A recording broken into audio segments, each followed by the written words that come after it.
Lundi 7 novembre 2011, bienvenue dans la revue de presse de l'Union maritime et fluviale de Marseille-Fos. Aujourd'hui, nous vous parlerons des compagnies qui sont membres de l'Union ou qui ont leur siège à Marseille, à savoir Beaumont et le MTNV.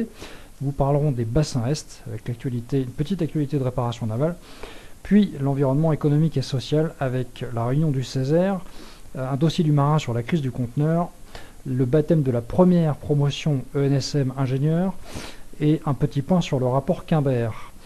Et ensuite, évidemment, l'actualité législative et réglementaire. Nous commençons d'ailleurs par ça. Il n'y a pas d'avis législatif ou réglementaire paru au JORF d'aujourd'hui, pas d'aujourd'hui puisque le JORF ne paraît pas le lundi, donc de samedi, ni de dimanche. Nous commençons donc par l'actualité des compagnies avec Bourbon qui annonce avoir installé une éolienne flottante ancrée à 53 mètres sur la côte nord du Portugal.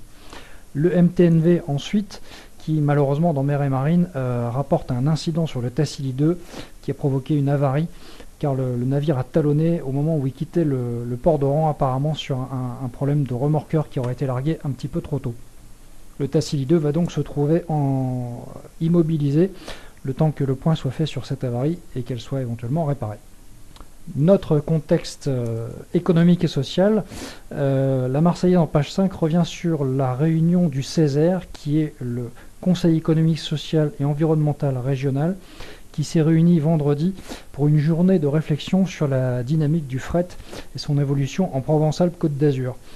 Selon les propres mots de Jean-Paul Vidy, président du Césaire, la région souffre d'un retard en infrastructure malgré une ambition d'être au cœur des échanges internationaux.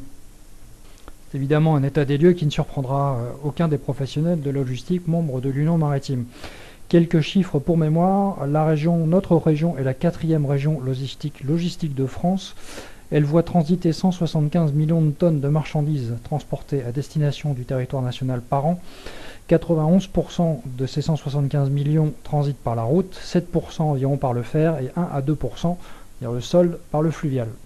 Un point que l'on ne précise pas assez, c'est que notre région dispose d'un modèle logistique sextimodal. Évidemment, nous connaissons tous la mer, la route, le fer et le fleuve. Nous oublions malheureusement parfois que l'aérien est aussi un des modes disponibles dans notre région et que le transport par conduite complète la panoplie. Pour continuer sur le chapitre de notre environnement économique et social, Le Marin, en page 2, ouvre son numéro de vendredi dernier sur la crise prévisible du trafic des conteneurs et annonce entre autres que pour la deuxième fois en 11 ans, le trafic mondial des conteneurs a reculé en août de 1%. La première fois, donc la fois précédente, c'était en juillet 2008. On peut aussi dire que cette année, les armateurs de conteneurs n'ont pas vu passer la peak season et que les compagnies cotées publient toutes des résultats annonçant de fortes pertes. Vous pourrez aussi y lire une petite interview de Rodolphe Jacques Saadé, qui annonce que les solutions envisageables sont assez maigres dans la mesure où les compagnies sont déjà en extra slow steaming et que le prix des soutes ne cesse d'augmenter. Une note un petit peu plus optimiste pour continuer avec le baptême de la première promotion de l'École nationale supérieure maritime, la promotion 2011-2012 qui s'est baptisée Bougainville. C'est donc la première promotion d'officier polyvalent qui sortira après 5 ans d'études avec un diplôme d'ingénieur. La marraine de cette première promotion est Caroline Britz, qui est journaliste à Mer et Marine, et le parrain est Hubert Hardillon, qui est commandant au long cours.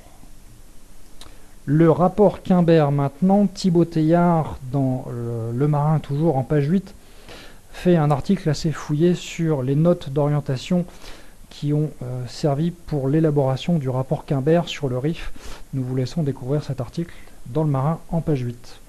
Et pour terminer, puisque nous aimons tous les beaux bateaux, le Phocéa est à l'heure actuelle en carénage chez ITM dans les petites formes de radoub. Pour mémoire, ce bateau a été dessiné par Michel Bigouin en 1976, à l'origine pour Alain Collat. Voilà, c'est tout pour aujourd'hui, en espérant vous avoir informé. À demain!